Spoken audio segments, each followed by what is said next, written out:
Nikmatnya berbagai hidangan daging yang kaya akan lemak sudah pasti rasanya terasa gurih dan nikmat, sehingga membuat nafsu makan Anda bertambah. Namun patut Anda ketahui, terlalu banyak mengkonsumsi daging dengan kandungan lemak tinggi bisa memicu terjadinya pengerasan cairan empedu berbentuk kerikil yang biasa disebut dengan batu empedu, atau dalam istilah medis disebut cholelithiasis, yang menyebabkan perut bagian kanan sering terasa sakit karena tersumbatnya saluran empedu.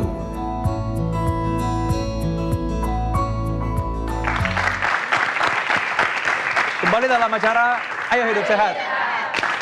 Pemirsa, bersama saya sudah Dr. Wismandari Wisnu, seorang dokter spesialis penyakit dalam, konsultan endokrin dan metabolisme. Nah, Dr. Wismandari, saya yakin di antara penonton di studio juga dan pemirsa di rumah banyak yang seperti saya. Kenapa tuh? Memang udah tahu sih sebenarnya kalau makanan berlemak itu memang kurang baik dong untuk kesehatan kalau terlalu banyak konsumsi. Tapi terlalu enak dan godaan itu susah untuk ditolak memang. Sulit dihindari ya? Sulit dihindari sebenarnya, susah ditolak. Nah, tadi udah ngomong-ngomong mengenai kolesterol itu ada hubungan dengan batu empedu. Ya. Nah, batu empedu itu sebenarnya adanya di mana, Dr. Wismandari? Ya. Jadi kita pertama biar orang-orang sadar dulu ya di mana sih itu sebut-sebut empedu gitu. Jadi kalau kita lihat secara keseluruhan tubuh tuh bentuknya seperti ini ada paru. Nah, kita kalau ini hati ya, itu letaknya di perut cenderung ke sebelah kanan atas. Kalau dibalik, ya nggak dibalik sih kalau aslinya ya. Ini ada gini ya, ini dari depan. Di antara hati ini ada suatu kantong yang kita sebut sebagai kantong empedu atau kandung empedu ya. Nah, di sini yang kita sebut suka ada cholelithiasis tadi atau batu di kandung empedu adanya di dalam kantong ini gitu. Nah, kantong ini sebenarnya manfaatnya ada ya, Dr. Wismandari ya. Oh, tentu dong. Kalau enggak diciptakan sama Tuhan kan gitu. Ya, jadi fungsi dari kantong empedu atau empedu itu sendiri adalah menghasilkan cairan empedu. Nah, cairan empedu ini fungsinya adalah mengemulsikan atau memetabolisme lemak yang kita makan. Mencerna lemak lah ya. Iya, mencerna lemak. Jadi kalau kita ada makan makanan yang berlemak, nah itu seperti diolah lah oleh si cairan empedu ini gitu. Jadi kalau si empedunya ini tidak menghasilkan cairan yang cukup, jadi lemak yang dimakan itu tidak tercerna dengan baik, sehingga itu akan mengumpul gitu di peredaran darah kita gitu. Nah, di sini di kantung ini bisa menghasilkan batu juga ya? Bukan cuma batu akik ya dari sini, bisa batu apa aja. Nah, tadi batu empedu tadi itu sumbernya dari mana aja kok bisa ada batu di sini? Jadi batu empedu itu yang paling sering memang kebetulan kolesterol, terbuat dari kolesterol. Makanya sangat tidak disarankan untuk makan kolesterol terlalu banyak karena itu akan menjadi bahan dasar terbentuknya batu kolesterol tersebut. Batu kolesterol itu, batu empedu itu yang paling banyak, itu sekitar 80% batu-batu yang kita lihat sini ya. Jadi batu yang bisa muncul di kandung empedu atau gallbladder ya bahasa Inggrisnya itu adalah terbuat dari kolesterol ya, 80%. Jadi sebagian besar itu memang terbentuknya karena itu. Tapi batunya sendiri sebenarnya ada terbuat dari bahan lain juga, yaitu dari kalsium juga. Kemudian ada pigmen bilirubin gitu ya. Nah, itu hal-hal tersebut jarang sekali bikin sampai timbulnya batu. Yang paling sering memang kolesterol. Tapi bukan nggak mungkin ada yang lain juga ya gitu. Nah, jadi memang ini tadi ya 80% berasal dari kolesterol. Memang kalau makan makanan yang berlebihan itu memang bahaya memang kalau gitu. Apa aja yang berlebihan itu nggak boleh gitu ya. Betul. Tapi sebenarnya ada penyebab lain juga. Saya pernah menemukan beberapa pasien ternyata penyebabnya adalah infeksi. Kita tahu angka tifus itu di Indonesia tinggi ya. Nah, sering ya nggak sering sih tapi lumayan beberapa kali saya ketemukan pasien tersebut ada batu kandung empedu masih muda, di mana itu sebenarnya sangat jarang terjadi. Ternyata penyebabnya adalah tifus yang berulang-ulang. Sehingga akhirnya menimbulkan terbentuknya batu di kandung empedu. Jadi batunya batu infeksi sebenarnya, itu juga bisa gitu. Nah, Dokter Sila atau Mbak Nina mungkin Mbak Nina mau nih, komentar sepertinya mau nanya nih karena batu empedu kan sering sekali terjadi pada perempuan nih Mbak. Gimana, takut atau? Iya sih Dok, apalagi saya hobinya makan makanan kolesterol, nasi padang gitu. Kadang-kadang kan orang berpikir bahwa oh orang kurus tuh enak ya, jauh dari kolesterol gitu. Padahal nggak juga ya Dok ya? Nggak juga, itu kita udah beberapa kali membahas bahwa ternyata orang yang berpenampilan kurus itu tidak menjamin bahwa kolesterolnya akan lebih baik dibanding yang gemuk. Jadi memang yang perlu diwaspadai kalau misalnya sering terasa mual-mual, kemudian nyeri tidak enak di perut kanan atas gitu ya, dan itu bolak-balik, kalau bisa lebih spesifik nih Mbak, berasanya itu kalau habis makan makanan berlemak baru muncul. Nah, kalau kayak gitu kita sebaiknya curiga apakah ini karena disebabkannya adalah batu empedu gitu ya. Nah, Kalau ini juga soal nih, ini salah ini ya, mau nanya mitos ya. Obat-obatan. Ini salah satu yang memang paling nggak diet enak nih ya, mual-mual dan biasa pasien datang itu pada kita, aduh rasanya nggak enak banget ya dokter Sila ya. Dokter Sila pasti punya pengalaman juga kan dokter begitu ya. Iya, nah ngomong soal obat-obatan diet nih dok, bener gak sih bisa menyebabkan terjadinya batu empedu? Sebenarnya yang bisa menyebabkan batu empedu itu bukan obat-obatan diet sih, tapi lebih memang ada beberapa obat-obatan. Misalnya justru bukan obat diet tapi obat untuk kolesterol yang kita sebut sebagai fibrat. Itu beberapa jurnal mengatakan itu malah bisa menyebabkan kolesterol. Kemudian obat-obatan yang mengandung estrogen itu juga bisa menyebabkan batu empedu gitu ya. Ini estrogen ini hormon yang berhubungan kewanitaan. Hormon dengan Berarti kewanitaan, kalau pakai pil KB itu bisa memicu terjadinya batu empedu dong dok? Kalau dibilang bisa apa tidak, iya, jawabnya bisa. Tapi itu kan ada kadar-kadarnya ya. Kalau memang berlebihan bisa. Kemudian salah satu hormon juga misalnya progesteron. Itu juga progesteron tuh hormonnya malah kebalikan ya, hormon laki-lakian. Tapi yang biasanya banyak pada perempuan yang banyak melahirkan. Jadi hamil beberapa kali. Itu juga progesteronnya tinggi. Nah pada saat progesteron tinggi, itu kontraksi dari si kandung empedu ini menurun. Sehingga cenderung untuk stuck ya, cairan empedunya tuh stuck di dalam, macet di dalam, jadi nggak keluar. Nah itu cenderung batu lagi. Iya, aku udah kayak di kelas mau tanya. Karena takut tadi udah ngomong suka makanan berlemak, tiba-tiba ada begini. Enggak, berarti caranya kita sebagai, apalagi perempuan ya, untuk menghindari supaya nggak kena batu empedu tuh selain menghindari makanan-makanan yang berlemak, itu tuh apa berarti dok? Kalau menghindar kayaknya cuma bisa itu ya, karena agak sulit kita benar-benar menghindar. Selain tadi makan-makan berlemak, yang paling kita tidak bisa menghindar adalah adanya faktor genetik, faktor keturunan. Nah itu apalagi udah nggak bisa lagi kan dihindar. Jadi yang bisa dihindari paling yaitu makan makanan berlemak. Dan kalau ada keluhan yang nggak enak di perut, ya mungkin kita sekali-sekali kita lakukan USG, yang paling gampang tuh USG.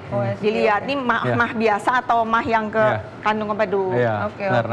Memang untuk menghindari makan berlemak itu butuh iman yang kuat, Mbak. Nah, ini ngomong-ngomong mengenai yang berikutnya lagi, orang sering kadang-kadang menyalahartikan atau mungkin salah persepsi antara sakit mah dengan sakit batu empedu ini, dokter. Ya. Sebenarnya sakit mah itu kan kalau istilah kita namanya dispepsia ya. Itu memang salah satu gejala dari batu empedu. Jadi mau dibilang sakit mah ya antara benar dan enggak sih. Karena keluhannya memang ya keluhan orang sakit mah. Ada mual, kadang bisa sampai muntah, kalau yang hebat sampai muntah-muntah ya gitu. Jadi memang keluhannya sama persis dengan keluhan orang sakit mah yang di lambung. Tetapi ini agak lebih hebat rasanya dan bisa sampai menjalar ke punggung gitu.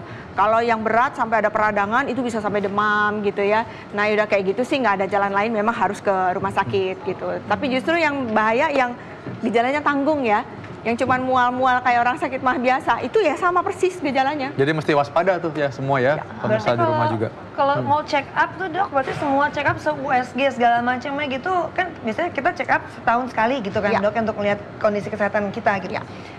Berarti tuh disarankan tuh buat check up di USG sekalian gitu ya dok ya? Kalau ada keluhan perut sangat disarankan dilihat, karena itu gampang, nggak invasif ya, cuman ditempel aja gitu loh.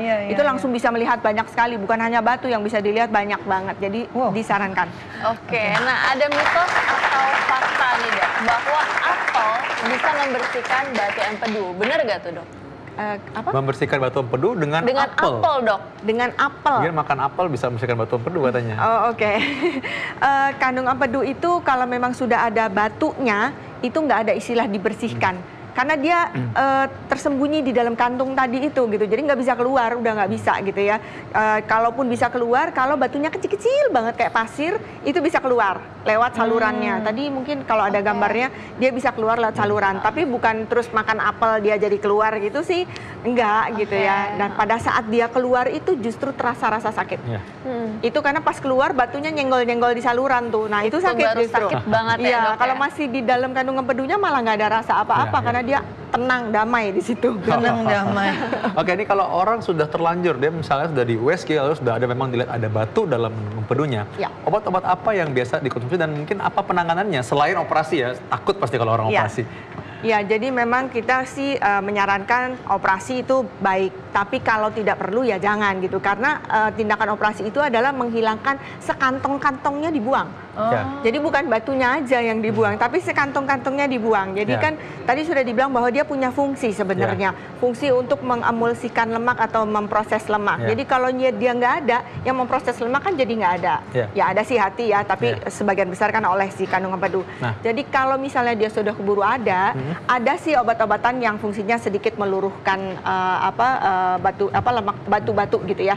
Ada, tapi memang tidak bekerja efektif sekali. Baik dokter, mengenai obat-obatan ini tentu kita harus tahu obat-obatannya apa dan bagaimana pelaksananya. Kadang-kadang memang perlu untuk operasi, tapi kapan saatnya?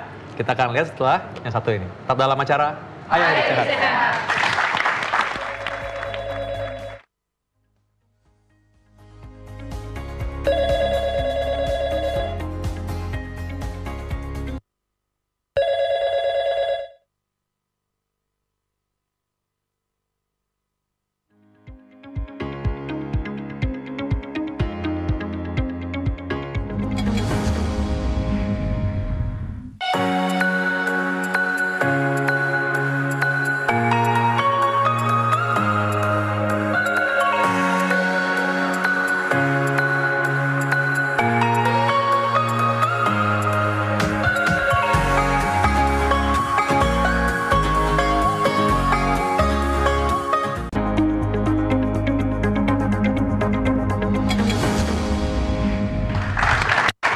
Kembali dalam acara Ayo Hidup Sehat. Nah, tadi kita udah mendengar nih bagaimana sebenarnya ternyata banyak hal-hal yang menyeramkan kalau kita makan kolesterol terlalu banyak. Udah tahu, dan sekarang sudah hadir bersama kita Dr. Edi Setioso, dokter spesialis bedah. Nah dokter, sebelum kita melangkah ke bagaimana tata laksananya secara operasi yang orang tuh banyak takut ya Dr. Sheila ya. Susah kan orang dibujuk untuk operasi ya. Iya, tapi banyak mitos-mitos yang mengatakan bahwa itu bisa diatasi dengan makanan loh gitu. Benar nggak sih? Sebelum itu kita coba lihat dulu bagaimana makanan-makanan yang sehat untuk menghindarkan kita dari batu empedu tadi ya. Jadi di sini ada yang suka nggak dengan ini? Ini apa coba? Paru ya? Apa sih ini? Paru ini apa? Ikan. Senang nggak nih? Ayo. Nggak pernah ke dapur ya.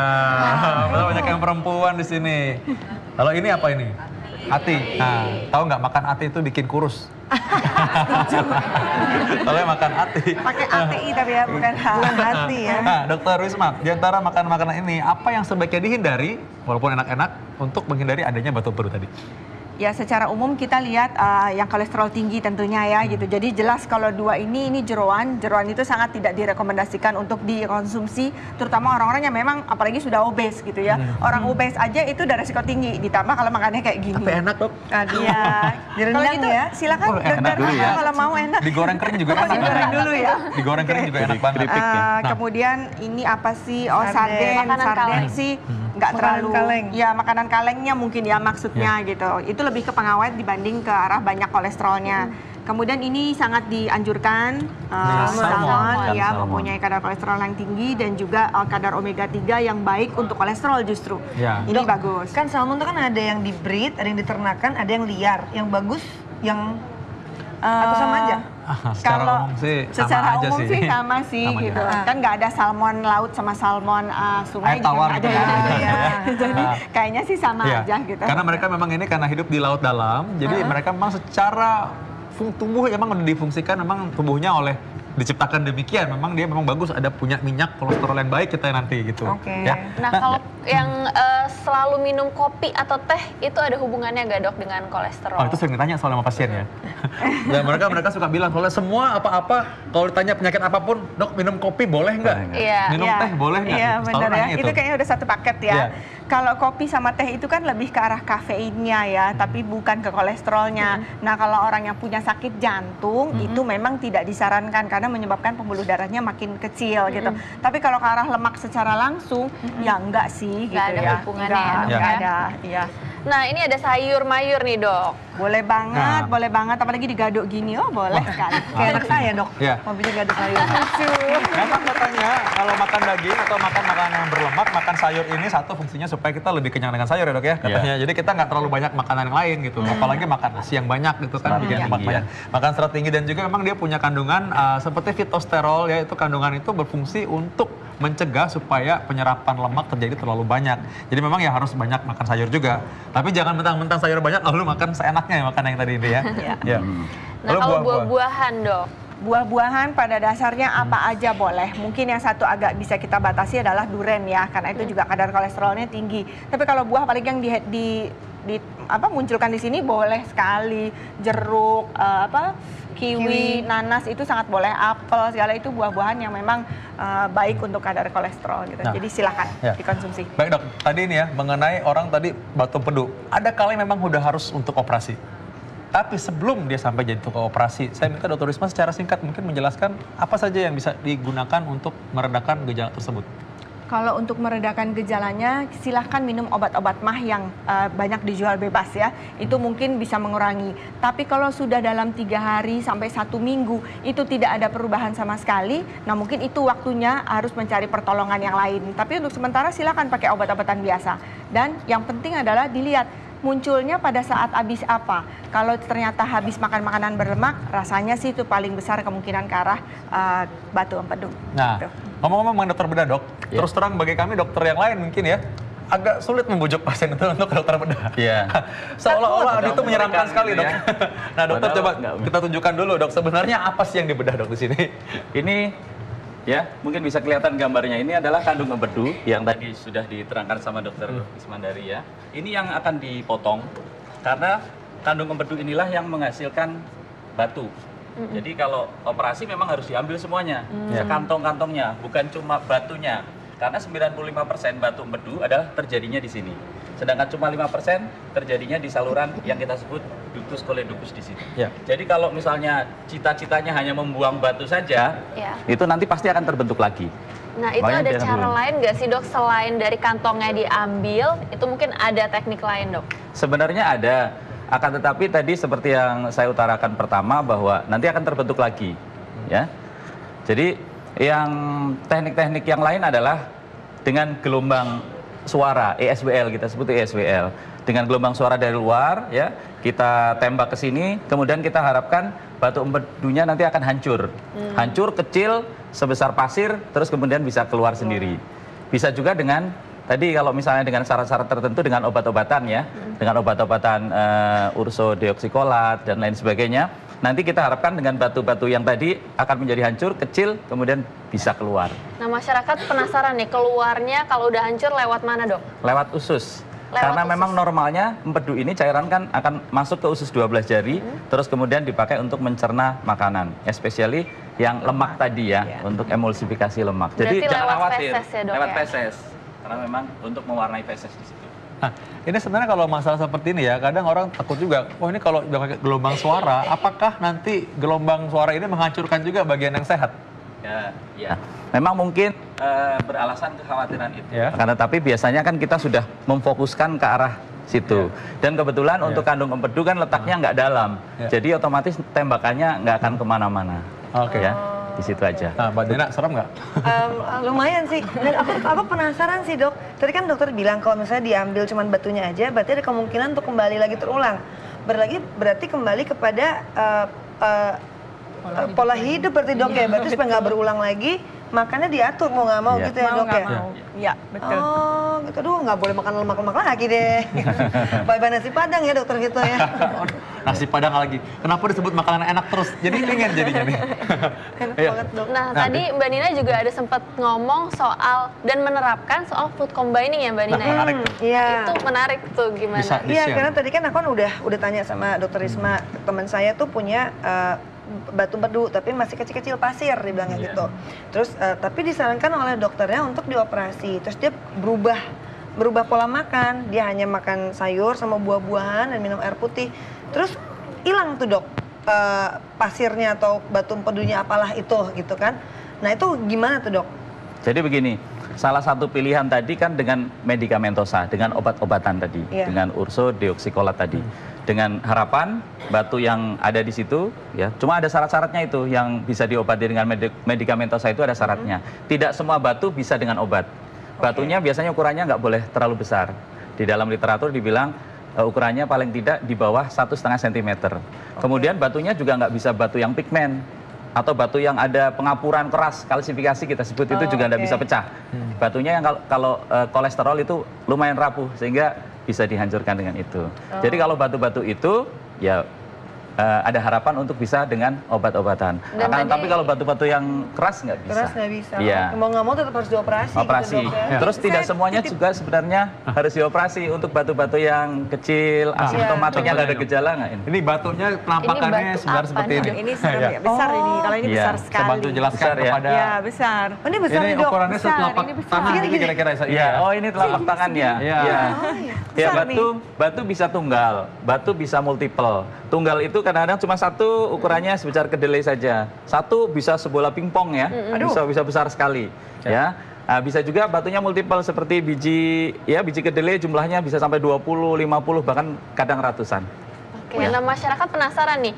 Ini kan ada perbedaan bentuk dan juga ada yang besar, ada yang kecil. Nah itu bergantung sama makanan yang kita makan nggak sih, Dok? Ada warnanya hitam, ada yang putih lagi, Dok. Macam-macam warnanya. Iya. Kalau dari warna memang ada jenis-jenisnya. Misalnya untuk batu-batu yang infeksi campuran dengan kolesterol warnanya biasanya coklat misalnya seperti itu. Kalau pigmen agak gelap biasanya, agak kehitam-hitaman. Ukuran juga ya bisa mempengaruhi juga. Besar kecil juga. juga. Ya. Makin lama otomatis makin besar juga gumpalan. Misalnya batu kolesterol makin lama kalau nggak dilakukan tindakan, baik itu medikamentosa maupun operatif, ya tambah besar dan jadi bergejala. Ini tuh keras atau lembek? Kalau yang kolesterol biasanya lembek, ya? lunak ya. Lembek ya. Kalau yang pigmen yang kita Coba. keras. Oh iya, lembek ya.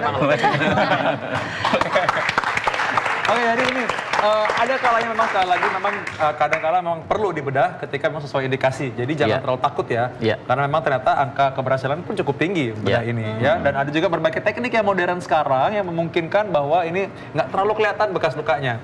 Tentu saja sesuai dengan indikasinya ya, jadi jangan terlalu takut juga. Nah sekarang Dr. Risma sebagai pesan juga sekali lagi kita mau tekankan kepada masyarakat karena kasihan masyarakat ini suka merasa bahwa aduh nih terganggu sekali nyerinya ini.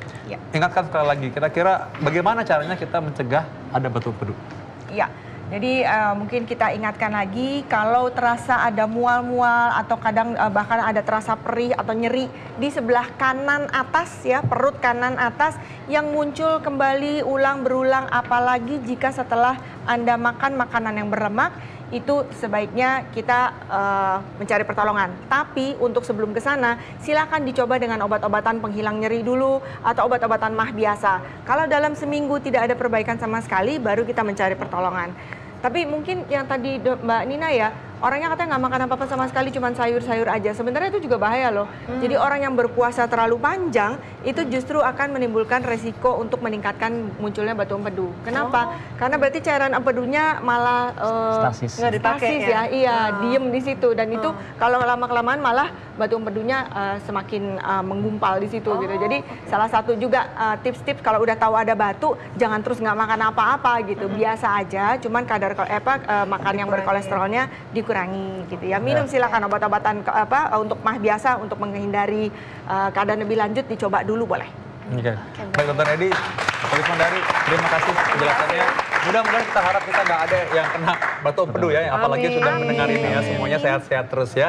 Nah, kali ini kita sudah, tapi kita masih ada lagi informasi berikutnya ya, Dokter. Itu soal cara sehat ala Imam Nahrawi. Jangan kemana-mana, tetap dalam acara Ayo Hidup Sehat. Halo pemirsa Hidup Sehat, saya akan bermain bulu tangkis. Kita harus menjaga hidup ini dengan baik dan ayo hidup sehat.